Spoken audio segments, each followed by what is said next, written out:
Alicia, thank you so much for the warm welcome. It is fantastic to be with you all today virtually. I wish I were there in person. It is negative 10 degrees here today. Would much rather be there with you all in person, but it's my privilege to be here today to talk about three different frameworks around human behavior as it applies to markets. We're going to do three things today in the short time I have with you. We're going to begin, if you think of it as a pyramid, we're going to begin with the most basic and the most fundamental base of the pyramid, which is protecting your clients from misbehavior. I'm going to give you a quick framework for thinking about behavioral risk and what you can do about it. Second, I'm going to give you a framework for helping clients stick to their plan because, as Alicia said, it's less about the education, less about what we know, and more about how we implement it.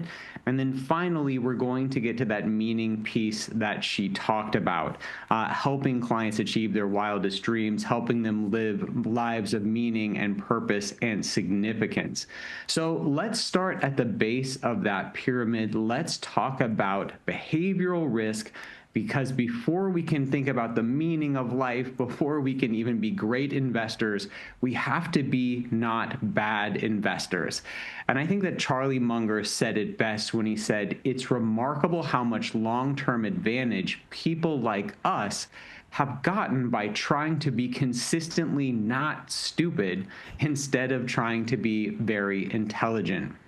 Now, many of you have probably seen these long laundry lists of behavioral biases, and there are well over 200 now that have been documented. And sometimes you'll see a beautiful visual codex of all the ways that we can make irrational decisions presented on LinkedIn or Twitter or Instagram. But I'm here to tell you that as visually appealing and as sort of interesting for cocktail chatter as these things may be, they're not very useful or empowering when it comes to us helping our clients avoid mistakes. Because when a couple sits down with you and you tell them that there's 200 ways that they could get this financial thing wrong, it's not a very empowering message. And so one of the hallmarks of my work is that I have taken this vast universe of investor misbehavior, and I've really boiled it down to less than a handful of what we'll call meta biases. Less than a handful, four in fact, very specific ways that we get things wrong in our investment lives. And if we can account for these four, all 200 of those cognitive biases are a subset of these four. So I hope you'll enjoy this coverage of these meta biases and help you think about ways that you can keep your clients from danger. The first of these is what I call ego. Ego is the various flavors of investor overconfidence. And typically when we think about overconfidence, we think that it's thinking that we're better than someone else. We're a better driver than average. We're a better investor than average. And indeed, that is part of it. But when we look at the psychological research, this form of overconfidence, thinking that we're better, is really only one of three flavors of overconfidence that we're prone to. Another one is that we think we are luckier than average. We tend to own the optimistic and delegate the dangerous. When you talk to people and you ask them to give odds on whether they will get cancer or have a life-changing illness or get divorced or get in an auto accident, they tend to very, very dramatically underweight the likelihood of these negative occurrences. But if you ask them about their ability to pick a stock or the likelihood that they might win the lottery, they tend to dramatically overestimate these things. So not only do we think we're better than other people and have ego in that sense, we also think we're luckier and that good things are prone to happen to us and that bad things are prone to happen to other people. The final form of ego and overconfidence is this idea that we're more knowledgeable about the future and the way things will turn out than we actually are. So if we think about these three things in as a constellation, we think about them in concert. We think we're smarter than average, we think we're luckier than average, and we think we're more prescient about the future than average. This is a recipe for really poor decision making, over trading, under reliance on advice, and just generally being bad with our money. The second form of behavioral risk is what I call emotion. This is exactly what it sounds like. This is the privileging of the heart over the head and sort of going with our gut instead of going with our brain. Now, in my book, The Behavioral Investor, where I lay out all four of these in some detail, I cite a study that was perhaps my favorite study of the whole book. And what they did was they hooked investors up to fMRIs. So this would be a brain scan where they can measure the electrical activity in the brain. And they showed these folks different stimuli. They showed them different stimuli about the sort of things that you wouldn't want to talk about in polite company. So death and religion and politics and money and all the sort of spicier topics that you should be avoiding at a work event or at a cocktail party with friends. And what they did was, as they primed people with these different stimuli, they measured the electrical activity in their brains to see how hard the brain was working and to see how excitable these different topics made people. What's fascinating to me, and what I wrote in the book, is that the researchers found that money, more than sex or death or politics or religion, money was the topic with the most excitatory power. So there is literally nothing in our lives that we are more emotional about than money. And yet prudent long-term financial decision-making requires us to be thoughtful and to use our brains perhaps more than our gut. So this is the second big form of behavioral risk. The third is attention. Attention is the human tendency to confuse things that are loud with things that are likely, and to focus on things like complexity over simplicity. Now, when I talk about focusing on the loud or the lurid over the likely, you likely think about the news, and that is exactly right. One example that I like to share here that can talk about the hidden nature of risk because of attention has to do with an event that was transformative in the lives of, not only Americans, but people around the world, which is, of course, 9/11. When we think about 9/11, and here in the U.S. where I live, we rightly remember and honor the lives lost on 9/11 every year, and there were about 3,000 lives lost as a direct consequence of those terror attacks. But what we don't honor and what we don't remember is the thousands of other people who died that year because of a result of something small and sneaky that has to do with attention bias. For those of you who are adults and those of you who were flying in the years in and around 9/11, you remember that in the immediate aftermath of that terror attack, it was scary to get on a plane. I was in college at the time, but I remember my first flight after 9/11 and just having a level of trepidation, a level of fear that certainly had not been there before. And I was not alone in that. And what we see in the 6 months following 9/11 is that people began avoiding airplanes and driving at an unprecedented rate. And so because of this, something like a terror attack, something like a 9/11 is very loud. It's very front page. It's very newsworthy, but it's not very likely. It's an isolated event, whereas something like being in an automobile accident is not very loud. It's very commonplace. It doesn't make the news. and it is very likely. So people, as a result of 9/11, chose to drive at unprecedented rates and avoid airplane travel, which is remarkably safe. And as a result, thousands of Americans lost their lives in the next 6 months after 9/11 as a result of this sort of boring, unheralded risk that was a consequence of something much louder, but less likely. So that's another bias that we need to overcome as a human family, is to start to think in probabilities and start to gauge risks relative to their actual prevalence and their actual severity, which is something that we don't do well as a human family. The final one of these behavioral risks is what I call in the book conservation. So being conservative is just what it sounds like. We don't like to lose. We know that as a human species, we are about 2.5 times as upset about a loss as we are happy about a comparably sized gain. But it doesn't end there, because we like to go with things that are familiar. We like to preserve the status quo, and we also confuse things that we're familiar with things that are safe or good. So this causes us to fall into a couple of predictable traps. We take too little risk. We may not change a portfolio when the environment has changed, and we may overinvest in our own company or in our home country. The story I relate about this in the book was, I found sort of charming in a provincial way.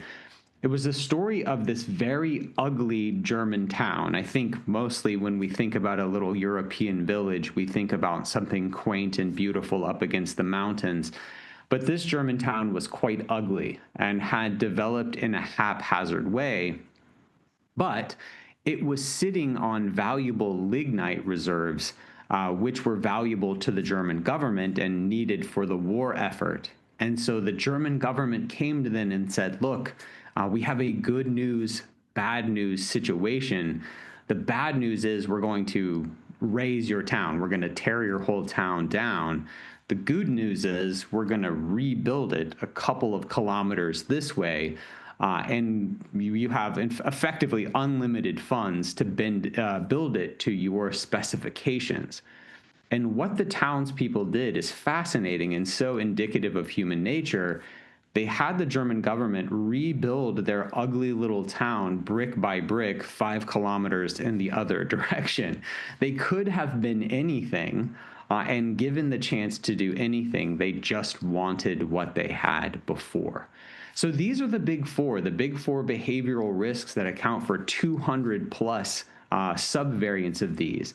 We're egotistical, we're overconfident, we're emotional, we confuse things that are loud with things that are likely by paying attention to the wrong things, and we're very conservative, we're very provincial and small-minded. But of course, all of this begs the very sensible question, what do we do with this? And as Alicia talked about in her kind introduction of me, it's less about what we know and more about how we implement it. Because we're here in the first quarter of the year, and I imagine that if you're like me, many of you have already given up on your New Year's resolutions. These things are sort of a distant memory at this point. And indeed, less than 1 in 5 New Year's resolutions get met, because we have great ambitions, we have great ideas, we have great goals. But having great goals doesn't make you a great investor. In fact, it's quite ordinary to have great goals, and it's quite rare to execute on those goals at a high level. So the second framework that I want to give you is a 3-part framework around you and your clients staying invested in doing the right things, doing the things that you need to do to cross that financial finish line into a life of meaning and significance. It's 3 E's to make it more memorable for you. The first of these is education, the second is environment, and the third is encouragement. So let me talk about each of these in turn now. The first of these is education. which I would tell you is necessary but not sufficient for you and your clients to become great at this world of money that we all live in. I would say to you that I think quite unexpectedly for most people, the most important form of education, the most important form of knowledge is what we call meta-knowledge. So meta-knowledge is having knowledge about knowledge, or more concretely, knowing what you're good at and knowing what you're not good at. I am woeful with cars. I don't know much about how to fix my car, but that's okay. There are people who have devoted their lives to fixing cars, and I'm specialized in something else, and I can make money to pay someone to fix my car. The danger is when I don't know what I don't know about cars, when I think I can fix my car and in reality I can't. What's the parallel to investment behavior? Well, we know from the largest study ever conducted on do-it-yourself investors that less than 1 in 130 do-it-yourself investors show evidence of real skill. We are not educating clients so that they will know how to run their own money or create their own financial plan. But we do need clients to have realistic expectations and to know their limits. And there is a place for financial education in this, having knowledge about the knowledge that they lack. They need enough knowledge to know, for instance, a recent survey of investors found that they were expecting 17% annualized returns from a balanced portfolio.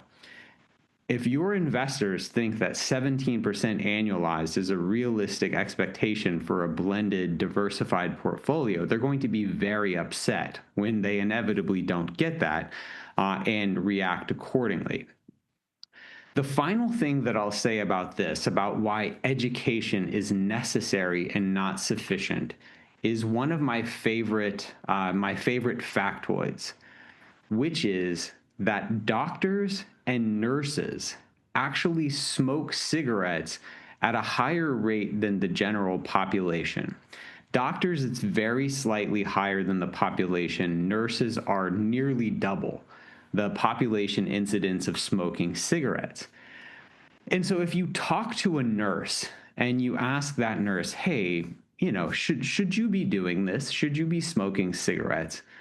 I think every single nurse that you talk to, they'll be a little annoyed with the question, perhaps. It's a little bit of a rude question, but they would tell you, no, look, I know I shouldn't be doing this. But why do they do it then? Well, they do it because they have long hours, they have stressful jobs, they don't get enough breaks. They're doing it for a multitude of reasons, none of which are based in education.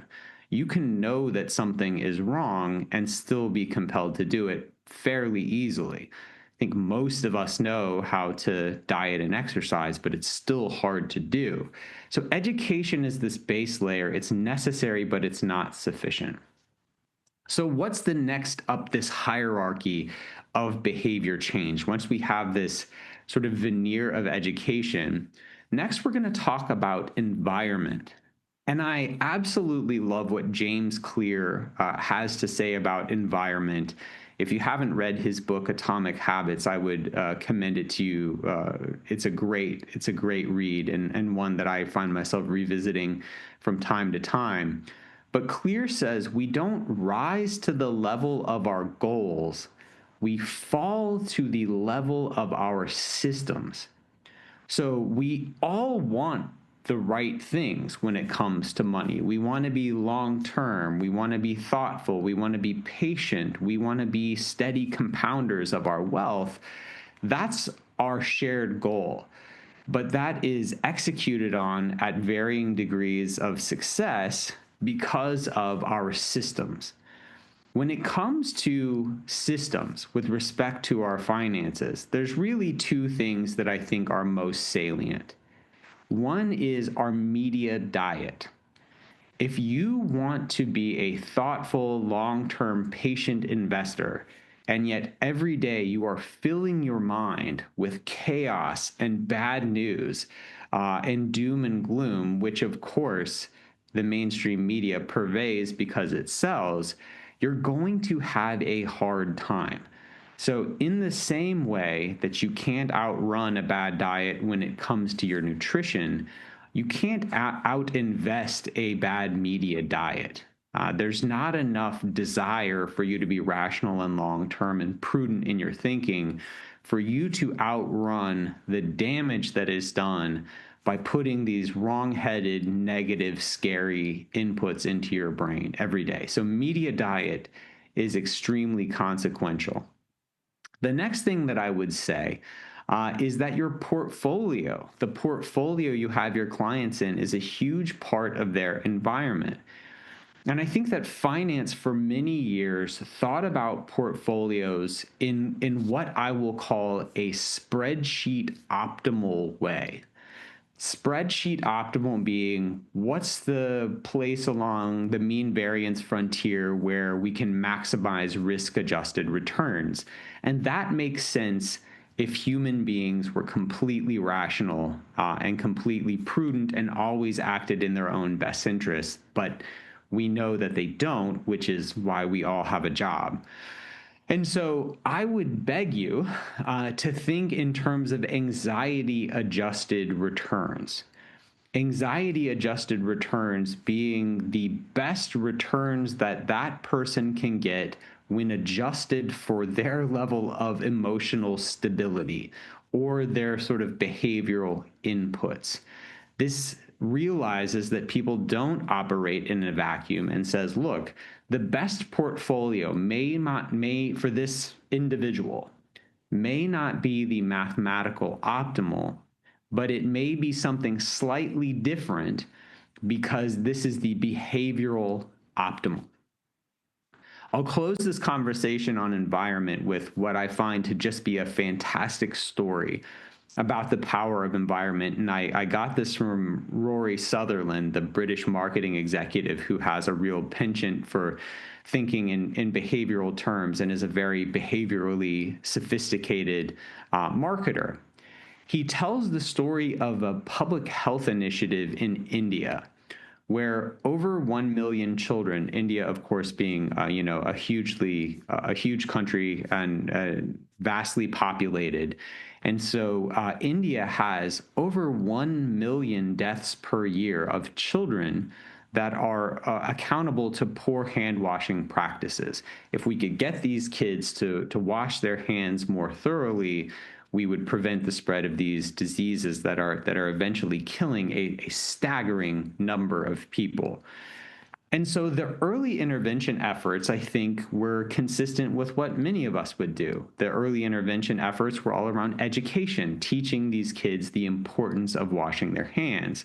But I had kids, who lived through a pandemic, and trying to teach your kids to thoroughly wash their hands because there's a global pandemic on was massively frustrating. I mean, kids don't really listen. It's annoying. It takes a long time.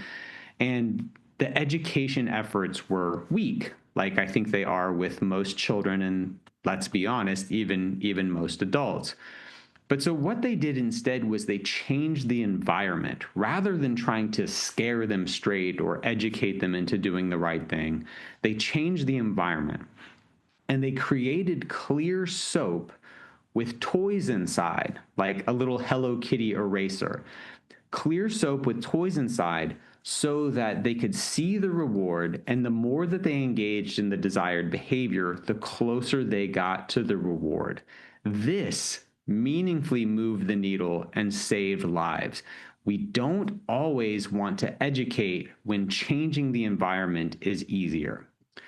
The final E that I want to talk about is the good that you all do in the world, which is encouragement.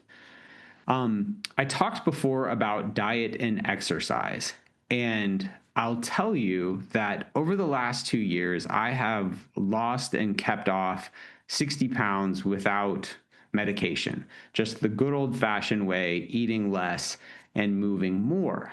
Now, for every one of those years that I was overweight, I did not lack education.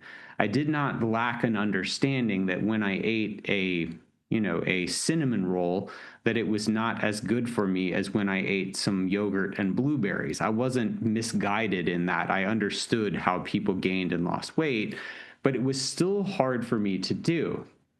My own health journey improved when I did two things. The first is I changed my environment. My daughter goes to an early morning Bible study every morning before high school. And usually it has been my wife that has taken her to that. But a few years ago, I said, look, her Bible study is on the way to my gym. So I think that if I volunteer to take her, then I'll be that much, I'll be up, I'll be dressed, I'll be on my way to the gym. And then it becomes a very easy next step to just go on to that next stop at the gym. And then the other thing that I did was I enlisted the help of two friends who I would meet every day at the gym at a consistent time. And it must be said that these two friends would roast me, would give me a very hard time if I did not show up. So that's what it took for me. It took changing my environment and getting that encouragement. When we look at the research on financial professionals and their clients, it is just astounding. When we look at the value added by a financial professional coaching and encouraging their client, by most estimates, this is 6 times as additive to their life as something also very additive and something important like product selection or asset allocation. It is just absolutely critical that they have someone in their corner. The research shows that people who receive financial advice have better marriages. They're less likely to get divorced. They're more prepared for an emergency. They're happier. On and on and on. It is just absolutely so powerful, the good that is done through behavioral encouragement.